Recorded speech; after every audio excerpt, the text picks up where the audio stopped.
doctor trying on clothes. They're going to refuse treatment because they don't want people to know it's their medical issues. And a lot of they're going to say how they got these injuries, and it's not actually going to line up with what they see, a broken arm versus they hit their knee. Like, that's obviously not correct. They're going to have poor physical health, as in signs of abuse. They look tired, they're kind of constantly snapping. Once again, burns, abrasions, things like that keep popping up more frequent than they should to be an accident. And they're not going to have control of their ID. So they're not going to have their driver's license on them. They're not going to have any documentations on them. So if they go for help or anything like that, that's not going to be provided. And that should be a huge tip-off. They're going to lose a huge sense of time. They're going to be confused a lot, especially if it's a very new, fresh experience. So they're not going to know sense of time. They're not going to know their address because the traffickers are probably moving them from place to place very often. And they might not even know where they are, especially if they're being brought to a new country, into a smaller town. They're not going to have any idea what's going on. And some in extreme cases, they actually have a brand or a tattoo, but that's not as common.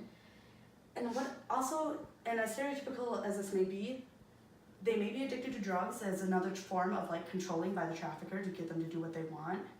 So they could have a problem with drugs. But despite all this, we're doing our best to help victims rejoin society.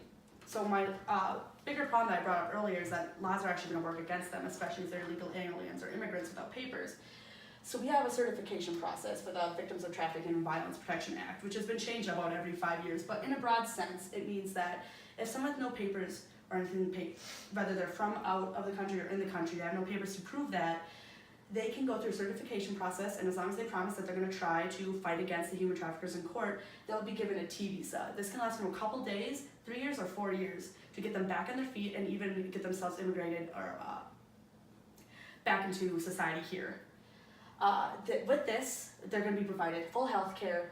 They're going to be provided some translation, witness protection, legal representation, job training, transportation, and access to a steady home so that they can get back on their feet, do what they need to do, and start living their life to the fullest again. So I have a story here. This is about a woman who, like I described, was exploited by a human trafficker. She was broken up with her boyfriend, lost her job, and just gave birth to a baby. She was scared and had no money. So she meets this man who seems perfect. He's interested in the baby. He has this dream job where he moves from place to place because he's in a band. And after about a year of dating, I think it was, he wants to bring her with him when he goes to Las Vegas. And so they get there and things start to take a very dark turn. Let me just take off my keyboard. Oop.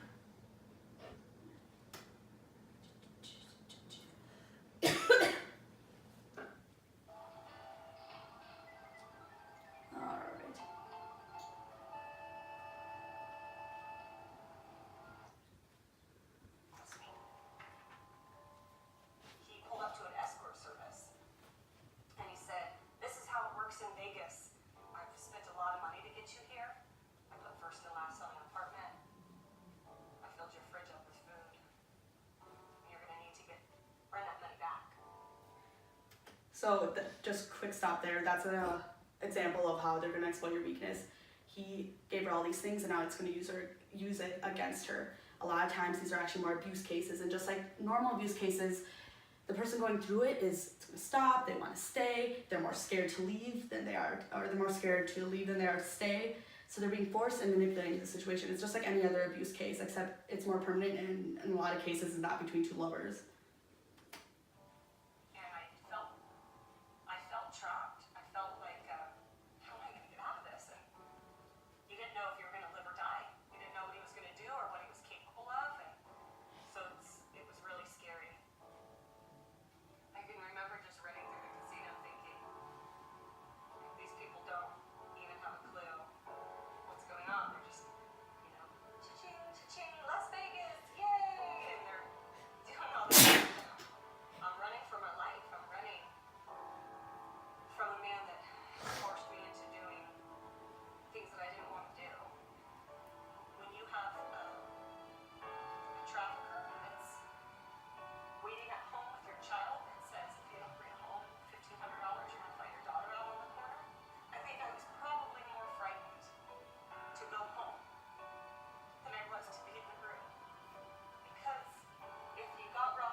So she's now obviously getting the help that she needs, which is awesome. But that's a great example about how he was manipulating her to do what he wants, using her daughter against him. And this is just a single case. Like, there's more complex cases with full-on rings that have been started to be discovered all around America at the moment. So right now, the law is trying to fight back. The problem only began rising. I mean, it's always been here for many, many years, but it's only begun rising this fast more recently. So they've started installing basic training for handling human trafficking at most police departments. And at this point, more than 43 states have specifically criminalized it, so that way that can be more directly addressed when in court. And unfortunately though, when this happens and somebody reports human trafficking to an officer, out of all those, only about half are actually arrested and prosecuted correctly. And there's a lack of data because of a lack of systems to record this data. So a lot of police officers don't know what to go off of. We have basic ones where people report that they've been in a crime, but that's completely inaccurate and doesn't give police officers a good idea of what they need. So we've started creating Trafficking Victims Protection Act, and under that we have human trafficking task forces, which are put in the most prevalent trafficking areas, which is amazing, but this happens all over the country, so this is only stopping some of it. And with the Human Trafficking Protection Act, victims can now get paid restitution. The traffickers will be determined to get severely punished, and once again, they are going to get that visa up to 3 years. Now, I've had a lot of people ask me about sex work as for sexual human trafficking, and one of the biggest arguments that we found out is to decriminalize sex work. Now, I can go on and on about why this is great for prostitutes because they can get the health care that they need, they can support themselves, they can get registered, they don't need to be afraid to go seek help when things go wrong because they're not going to get arrested. But beyond that, this is going to differentiate human trafficking and prostitution a lot more easy. So when you have people who are registered doing prostitution, if you see something else that's happening, that's obviously going to be human trafficking. Maybe not 100% of the time, but most likely it's going to be that, and it's going to be a lot easier to crack down on that. And it's going to build a lot more trust to the CJ system, because if a human trafficking victim comes to the police for help and they suspected them of prostitution, they're going to get in trouble, they're going to become a criminal, and it's going to go on their record, and even if they get out from beyond that, that's going to stop a lot of their life and going to make it worse in their eyes at least. So through this way, they don't need to be afraid to go to the CJ system for help because it's decriminalized. Before I get on to questions, I wanted to explain to you guys once again that while human trafficking is a very broad crime and it does happen in broad daylight, you need to be more aware of where it's happening. In malls nowadays, there have been cases where women have been dragged into a bathroom, somebody injects them with some drugs, they cut their hair, they change their clothes, and they try to stumble out and claim it's their drunk best friend. And it's not always a man who's doing it. In this case, it was 3 women who just cornered another younger girl in the bathroom. So I feel like that more attention needs to be served to where and when this is happening. So do you guys have any questions at all for me? Why do you think there's an increase in human trafficking around this area, in your area? In my area?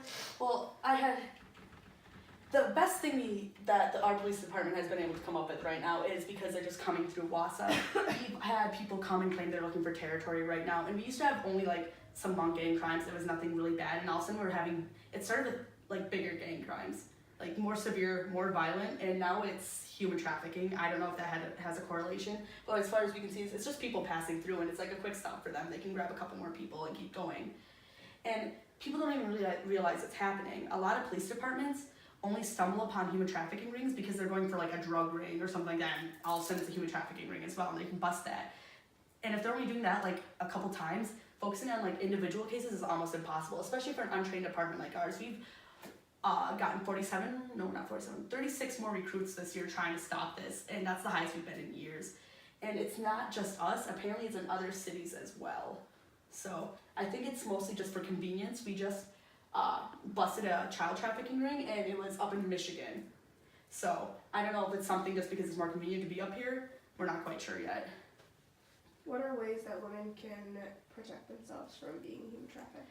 There's not an exact way, but most get educated, be smart, recognize the signs. Like I said, at Home Depot when I was offered a job, like I knew what it was and I knew to avoid that, but my coworkers didn't, and that could have been a very dangerous situation for them if I hadn't explained to them, don't actually do it. Luckily for us, these were like very untrained. I don't know, they weren't very good at it. They came and they clearly Now, while I say human traffickers and victims can be in broad daylight, these people clearly stood out, so they were already very sketchy. But if they hadn't been, that would have been so much worse for my coworkers. They would have trusted them right away. A lot of my coworkers work 2 jobs, so a higher paying job is really important to them. They would have leapt at that chance, and it kind of scared me. So just get educated and recognize the signs. Anything else? All right, thank you.